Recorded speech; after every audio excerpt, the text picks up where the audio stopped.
പ്രിയ ദൈവത്തിൻ്റെ തിരുനാമത്തിൻ്റെ മാതൃകയായിരിക്കട്ടെ. ബഹുമാനപ്പെട്ട വൈദിക സഹോദരങ്ങളെ, മാതാപിതാക്കളെ, വാത്സല്യങ്ങളെ,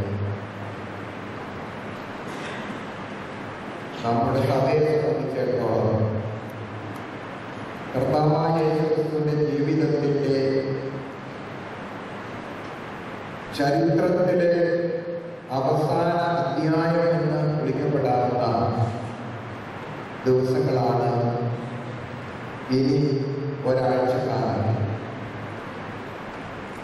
ഇന്നേ ദിവസം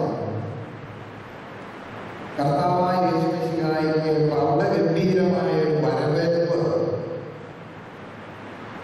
ദാവീദിന്റെ നഗരത്തിൽ വെച്ച് നൽകപ്പെടുകയാണ്. കർത്താവിന്റെ ജീവിതത്തിലെ സംഭവങ്ങളെല്ലാം തന്നെ പ്രവാചകന്മാരുടെ മനസ്സുകളിലൂടെ കടന്നു വന്നിട്ടുള്ള, പ്രഖ്യാപിച്ചിട്ടുള്ള പ്രവചനങ്ങളുടെ പൂർത്തീകരണമായിട്ട് കാണാൻ കഴിയും. യേശുമിശിഹാ പ്രവർത്തിക്കുന്നത്, പ്രസംഗിക്കുന്നത് എല്ലാം തന്നെ നൂറ്റാണ്ടുകൾക്ക് മുൻപ് പ്രവാചകന്മാർ അവരുടെ പ്രവചനങ്ങളിലൂടെ സൂചിപ്പിച്ചിട്ടുള്ള അതിന്റെ പൂർത്തീകരണമാണ്. കർത്താവിന്റെ ജനനത്തെക്കുറിച്ച് യെശയ്യാ പ്രവാചകൻ വിളിച്ചു പറഞ്ഞു, കന്യക ഗർഭം ധരിച്ച് കുഞ്ഞിനെ പ്രസവിക്കുമെന്ന്. തുടർന്ന് യെശയ്യായും യെരമ്യാവും പ്രവാചകന്മാരെല്ലാവരും വരാനിരിക്കുന്ന മശിഹായുടെ ജീവിതത്തെക്കുറിച്ച്, ജീവിത ദൗത്യത്തെക്കുറിച്ച് അനേക സന്ദർഭങ്ങളിൽ പല പ്രഖ്യാപനങ്ങൾ നൽകിയിട്ടുണ്ട്. സക്കറിയ പ്രവാചകൻ വിളിച്ചു പറഞ്ഞു, യെരൂശലേം നഗരം ഇത് ദാവീദിന്റെ നഗരമാണ്. യഹൂദന്മാരെ സംബന്ധിച്ചിടത്തോളം യെരൂശലേം എന്ന് പറയുന്നത് ദാവീദിന്റെ പട്ടണം, ദാവീദിന്റെ നഗരം, സിയോൻ നഗരം, ഈ വിധത്തിലൊക്കെ അതിനെ സംബോധന ചെയ്തിട്ടുണ്ട്. സക്കറിയ പ്രവാചകൻ വിളിച്ചു പറഞ്ഞു, സിയോൻ പുത്രിയെ, നിന്റെ രാജാവ് ഒരു കഴുതപ്പുറത്തും ഒരു പെൺകഴുതയുടെ കുട്ടിയുടെ പുറത്തും കയറി നിന്ന് നിന്നെ രാജാവായി, നിന്റെ രാജാവ് അവിടേക്ക് കടന്നു വരുന്നൊരു കാലമുണ്ട്. അപ്പോൾ യേശുവിന്റെ ജീവിതത്തിലെ എല്ലാ സംഭവങ്ങളും പഴയ നിയമ കാലഘട്ടങ്ങളിൽ പ്രവചിച്ചിരുന്ന പ്രവാചകന്മാരുടെ ഒരു പ്രവചനത്തിന്റെ പൂർത്തീകരണമായി നമുക്ക് കാണാവുന്നതാണ്. പ്രൗഢഗംഭീരമായ ഒരു വരവേൽപ്പാണ് യേശുവിന് നൽകുന്നത്. യേശുവിന്റെ ജീവിതത്തിൽ വരവേൽപ്പിന് വിധേയമായുള്ള സംഭവങ്ങൾ ഒരിക്കലും ഇല്ല, ഒരിടത്തുമില്ല.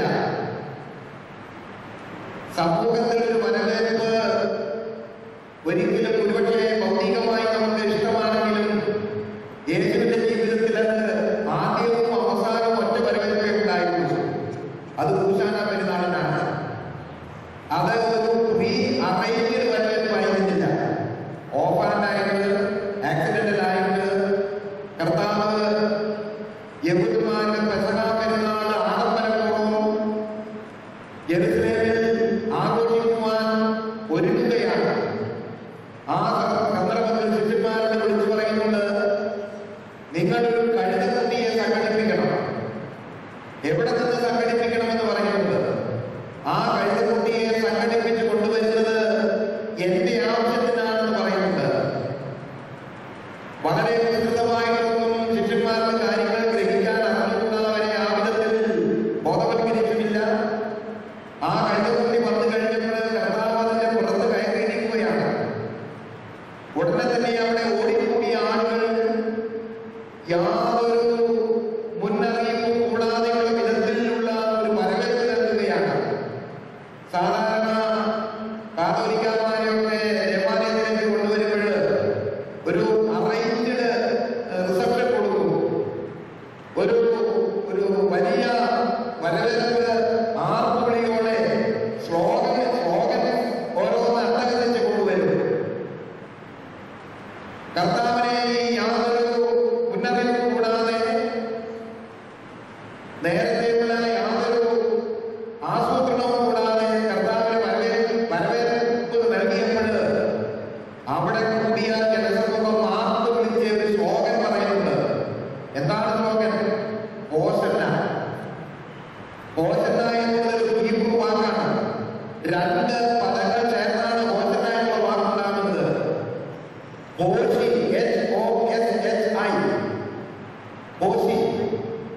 അതൊരു ക്രിയാരൂപമാണ്. സാൽവേഷൻ എന്ന് പറയുന്ന നാമരൂപത്തിന്റെ ഒരു ക്രിയാരൂപമാണ് ഓഷി. രണ്ടാമത്തെ പദം എന്ന് പറയുന്നത് അഹന്ന, AHNNA. ഈ ഓഷി എന്നും അഹന്ന എന്ന് പറയുന്ന രണ്ട് പദങ്ങൾ ഹീബ്രു ഭാഷയിൽ ഒരുമിച്ചപ്പോൾ ഹോസന്ന എന്ന ഒരു ഏകപദം അവിടെ ഉണ്ടാവുകയാണ്.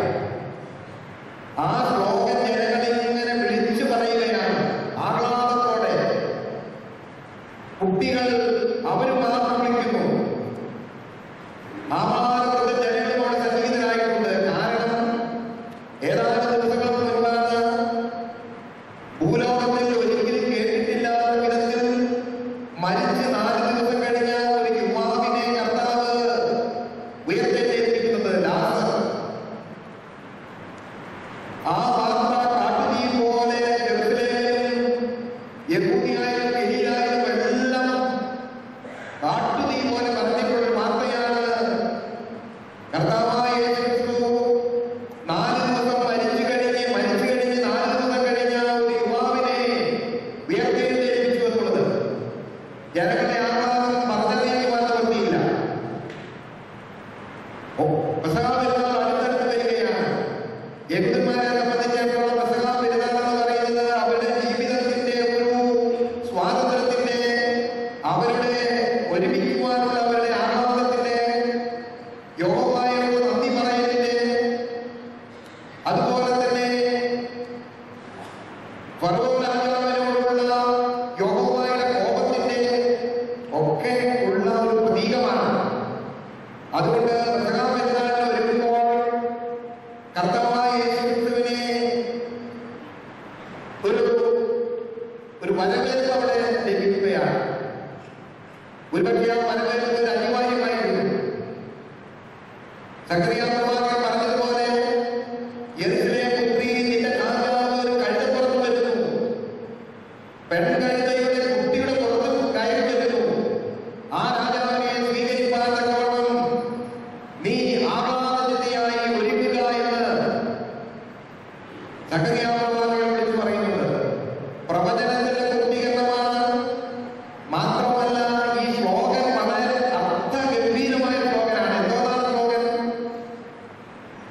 We pray to save, ഞങ്ങളെ സംരക്ഷിക്കണേ എന്ന് പറയുന്ന ഒരു നിലവിളിയാണത്. ഇന്ന് മനുഷ്യൻ പലപ്പോഴും സംരക്ഷണത്തിന് വേണ്ടി ആഗ്രഹിക്കുകയും നിലവിളിക്കുകയും ചെയ്യാറുണ്ട്. നമ്മെ സംരക്ഷിക്കുവാൻ കർത്താവായ യേശുക്രിസ്തുവിന് മാത്രമേ കഴിയുകയുള്ളൂ എന്ന അർത്ഥസമ്പൂർണമായ ഒരു മുദ്രാവാക്യമാണ് ഹോസന്ന എന്ന് പറയുന്നത്.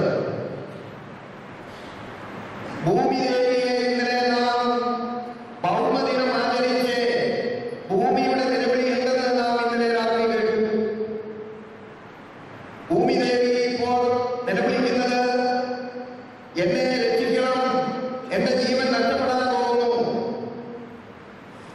എനിക്ക് എന്നെ ജീവിക്കുവാൻ അനുവദിക്കണം, ദാരിദ്ര്യം അനുഭവിക്കുന്നതിനെ വിളിക്കുന്നു, ഞാൻ വിശപ്പ് കൊണ്ട് മരിക്കാൻ പോകുന്നു, എന്നെ അനുവദിക്കണം, എന്റെ വിശപ്പ് മാറ്റി തരണം. രോഗികളെ വിളിക്കുന്നു, എന്റെ രോഗത്തിന് ശമനമുണ്ടാകണം. അക്രമത്തിനും അനീതിക്കും വിധേയപ്പെട്ടവനെ വിളിക്കുന്നു, അനീതിയിൽ നിന്നും അക്രമത്തിൽ തന്നെ രക്ഷിക്കണം. പ്രിയമുള്ളവരെ, ഈ ഹോസന്ന എന്ന് പറയുന്ന നിലവിളി അത് പക്ഷേ ഒരു അട്ടഹാസമാകുമ്പോഴും അതിന്റെ ആചാരം എന്ന് പറയുന്നത് ഒരു സംരക്ഷണത്തിന് വേണ്ടിയുള്ള നിലവിളിയാണ്. മനുഷ്യൻ മാത്രമല്ല സംരക്ഷണത്തിന് വേണ്ടി നിലവിളിക്കുന്നത്. ഭൂമിയും ജീവജാലങ്ങളും പ്രകൃതിയും പ്രപഞ്ചവും അതിന്റെ നിലനിൽപ്പിന് വേണ്ടി അതിന്റെ നിയന്താവിനോട് സൃഷ്ടാവിനോട് നിലവിളിക്കുന്ന ഒരു കാലഘട്ടത്തിലാണ് നമ്മൾ എത്തിയിരിക്കുന്നത്. ആ നിലവിളി ശ്രദ്ധിക്കുവാൻ നമുക്ക് മനസ്സുണ്ടാകണം എന്നുള്ളത് ഒരു പ്രത്യേക സന്ദേശമായിട്ട് ഈ ഊശാന പെരുന്നാൾ നാം കരുതണം. മാത്രമല്ല, ഒരു പാപി നിലവിളിക്കുന്നത് പാപത്തിൽ നിന്നുള്ള സംരക്ഷണത്തിനാണ്, ഒരു വിശുദ്ധീകരണത്തിനാണ്. കർത്താവായ യേശുവിന്റെ ദേവാലയത്തിലേക്ക് പ്രവേശിച്ച് എന്താണ് ചെയ്തത്? ആ ദേവാലയം ശുദ്ധീകരിക്കുകയാണ് ചെയ്തത്.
ഞങ്ങൾ അടിമത്തത്തിൽ വീർപ്പുമുട്ടുന്നു.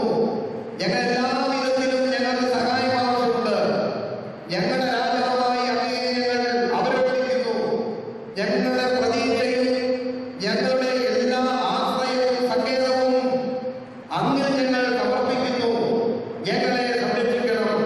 നിസ്സഹായതയുടെ നിലവിളി, പ്രത്യാശയ്ക്ക് വേണ്ടിയുള്ള നിലവിളി, സഹായത്തിന് വേണ്ടിയുള്ള നിലവിളി, പ്രവാചകന്മാരുടെ പ്രഖ്യാപനത്തിന്റെ പൂർത്തീകരണത്തിനുള്ള നിലവിളി, അതൊരു ശ്ലോകനാണ്. ആർക്കും തടയാനൊക്കുന്നില്ല. ആരും ആരെയും നിയന്ത്രിക്കുന്നില്ല. പ്രപഞ്ചം മുഴുവനും ഒന്നിച്ച് കർത്താവായ യേശുവിനെ രാജാവെന്ന് പ്രഖ്യാപിച്ച് സ്വീകരിക്കുകയാണ്.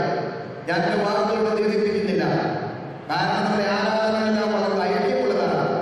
ദൈർഘ്യമുള്ള ആരാധനയിൽ പലപ്പോഴും ആ ആരാധനയുടെ അർത്ഥവും അതിന്റെ വ്യാപ്തി ഒക്കെ നമുക്ക് വിശദീകരിക്കാൻ തക്കവണ്ണം അല്പം സമയം മാത്രമേ ലഭിക്കാറുള്ളൂ. ഈ ദേവാലയത്തിൽ നമ്മുടെ കർത്താവിന്റെ പീഡാനുഭവ ശുശ്രൂഷകളെല്ലാം നടത്താൻ തക്കവണ്ണം ബലഹീനനായിട്ട് നമുക്ക് ഒരു വളരെ സന്തോഷവും ആഹ്ലാദവും തോന്നുന്നുണ്ട്. കാരണം ഈ ദേവാലയം മലങ്കര മെത്രാപ്പോലീത്തായുടെ ആസ്ഥാന ദേവാലയമാണ്. മലങ്കര മെത്രാപ്പോലീത്തായുടെ ആസ്ഥാന ദേവാലയം എന്ന് പറയുമ്പോൾ തന്നെ അതിൻ്റെതായ പ്രത്യേകതയുണ്ട്. പ്രിയപ്പെട്ടവരെ, ഈ ദേവാലയത്തിൽ അക്ഷര നഗരിയിൽ തലകെട്ടി നിൽക്കുന്ന തിലകക്കുറി പോലെയുള്ള മലങ്കര മെത്രാപ്പോലീത്തായുടെ ആസ്ഥാന ദേവാലയം 1986 റോമൻ കത്തോലിക്ക സഭയുടെ പരമാധ്യക്ഷനായിരുന്ന മാർപ്പാപ്പ തിരുമേനി ഈ അക്ഷരനഗരി സന്ദർശിച്ചപ്പോൾ വട്ടക്കുന്നേൽ പരിശുദ്ധ മാത്യൂസ് പ്രഥമൻ ബാബ തിരുമേനി പറഞ്ഞത് നമ്മുടെ ആസ്ഥാന ദേവാലയത്തിലേക്ക് അങ്ങ് കടന്നു വരുമെങ്കിൽ അങ്ങയെ ഞാൻ സ്വീകരിക്കുവാൻ തയ്യാറാണ്. അന്തർദേശീയ പ്രോട്ടോകോൾ അനുസരിച്ച് ആതിഥേയൻ സ്ഥലത്തെ മെത്രാപ്പോലീത്തായും അതിഥി വിരുന്നു വരുന്ന പിതാവുമാണ്. ആ തത്വം ഈ ദേവാലയത്തിൽ വെച്ചാണ് 1976 വരുന്ന വടക്കുന്നേൽ ബാബ തിരുമേനി നടന്നു വരുത്തിയത്. അന്ന് അതൊരു ലോക മാധ്യമ ശ്രദ്ധ ഉണ്ടായ ഒരു സംഭവമായിരുന്നുവെന്ന് ആ വിഷയം ഓർമ്മിക്കാൻ കഴിയുന്നവർക്ക് ഓർക്കാൻ കഴിയും. ഞാൻ എന്റെ വാക്കുകളിൽ ചുരുക്കട്ടെ. കർത്താവായ യേശുവിനെ രാജാവായി നമുക്ക് സ്വീകരിക്കാം. കർത്താവായ യേശുവിനെ നമ്മുടെ സംരക്ഷകനായി നമുക്ക് കണക്കാക്കാം. കർത്താവായ യേശു നമ്മുടെ പാപത്തിൽ നമ്മെ വിടിവിക്കുന്ന രക്ഷകനാണെന്ന് നമുക്കിവിടെ ഓർക്കാം. നമ്മുടെ ഹൃദയത്തെ ശുദ്ധീകരിക്കുവാൻ അവിടെ കടന്നു വരുന്നു. യെരുശലേം ദേവാലയത്തെ മാലിന്യത്തിൽ നിന്ന് ശുദ്ധീകരിച്ചതുപോലെ നമ്മുടെ ഹൃദയം